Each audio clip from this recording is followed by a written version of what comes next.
इस कहानी की शुरुआत होती है 10 अक्टूबर 2013 को, जब क्रिकेट जगत में ऑस्ट्रेलिया नाम का सिक्का चलता था। बल्लेबाजी हो या फिर गेंदबाजी, हर कोई ऑस्ट्रेलिया को सलाम करता था।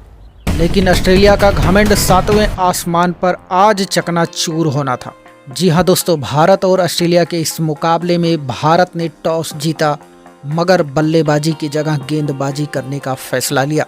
जबकि ऑस्ट्रेलिया की तरफ से ओपनर जोड़ी के रूप में एरॉन फिंच और निक मेडिसन मैदान पर दिखाई दिए, जो भारतीय गेंदबाजों के साथ ऐसे बल्लेबाजी कर रहे थे जैसे मानो आज खिलवाड़ कर रहे हों। क्योंकि निक मेडिसन मात्र 15 गेंदों में 7 बाउंड्री से 34 रन जड़ चुके थे। लेकिन तभी भुवनेश्वर नाम की गेंदबाजी की स्विंग के कारण से निक मेडिसन बोल्ड हो गए और तब ऑस्ट्रेलिया का स्कोर था 4.5 ओवर की समाप्ति पर 56 रन 1 विकेट के नुकसान पर। जबकि अब मैदान पर शेन वाटसन और फिंच बने हुए थे। जबकि यहां से अब एरॉन फिंच का बल्ला आग उगल रहा था। जबकि शेन वाटसन 5 गेंदों में 6 रन बनाकर आउट हो गए। लेकिन रन रेट अभी भी तेजी से भगा जा रहा था और भगा ही जा रहा था कि तभी जॉर्ज बिली भी बिना खाता खोले LBW आउट हो गए। लेकिन ऑस्ट्रेलिया का स्कोर अभी भी रुका नहीं था, जो कि 7.5 ओवर्स में 84 रन था 3 विकेट के नुकसान पर। और अब मैदान पर तूफानी बल्लेबाजी करने के लिए ग्लेन मैक्सवेल की एंट्री हो चुकी थी, जो एरॉन फिंच के साथ देखते देखते मात्र 22 ही गेंदों में 40 रनों की पार्टनरशिप कर डाली।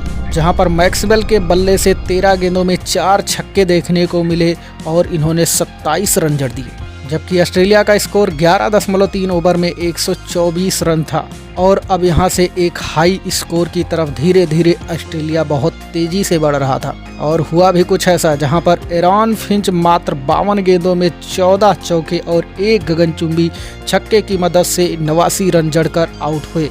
और ऑस्ट्रेलिया ने निर्धारित 20 ओवर की समाप्ति पर 201 रनों का पहाड़ जैसा लक्ष्य भारतीय बल्लेबाजों के सामने खड़ा किया। लेकिन राजकोट के इस मैदान पर आज कुछ इतिहास अलग ही लिखा जाना था, जहां पर भारत की तरफ से शिखर धवन और रोहित शर्मा 202 रनों का जवाब देने के लिए ओपनर जोड़ी के रूप में मैदान पर आए। लेकिन भारत का स्कोर 12 ही रन था कि तभी रोहित शर्मा 8 गेंदों में 8 रन बनाकर शिखर धवन का साथ छोड़ दिए। जबकि दूसरे विकेट के लिए शिखर धवन और रैना के बीच में 20 गेंदों में ताबड़तोड़ पार्टनरशिप देखने को मिली कि तभी रैना 13 गेंदों में 19 रन बनाकर कटर नाइल की गेंद पर कैच आउट हो गए। और इस समय भारत का स्कोर था 50 रन 5.3 ओवर की समाप्ति पर 2 विकेट के नुकसान पर।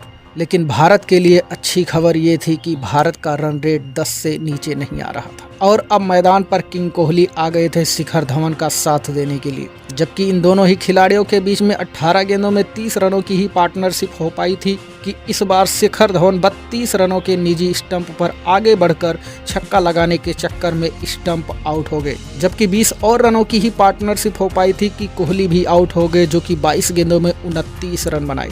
और इस समय भारत का स्कोर था 11.1 ओवर की समाप्ति पर 100 रन 4 विकेट के नुकसान पर।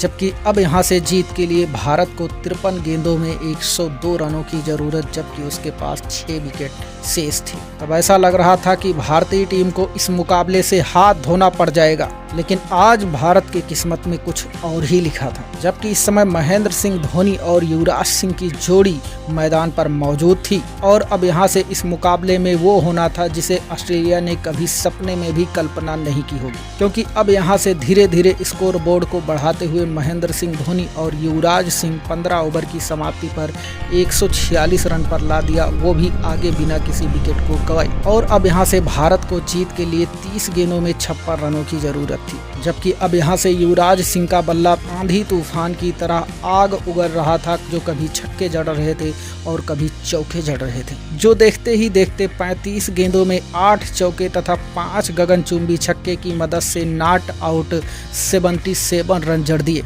और ये मुकाबला 2 गेंद शेष रहते हुए भारत की झोली में डाल दिया, जहां पर धोनी भी नॉट आउट रहते हुए 21 गेंदों में 24 रनों की पारी खेली। वहीं पर युवराज सिंह तथा धोनी के बीच में मात्र 51 गेंदों में जबरदस्त 102 रनों की पार्टनरशिप देखने को मिली 5वें विकेट के लिए, जिसके कारण से भारत को इस मुकाबले में शानदार जीत दर्ज हुई। जबकि इस मुकाबले के हीरो रहे युवराज सिंह, जिन्हें प्लेयर ऑफ द मैच से नवाजा गया।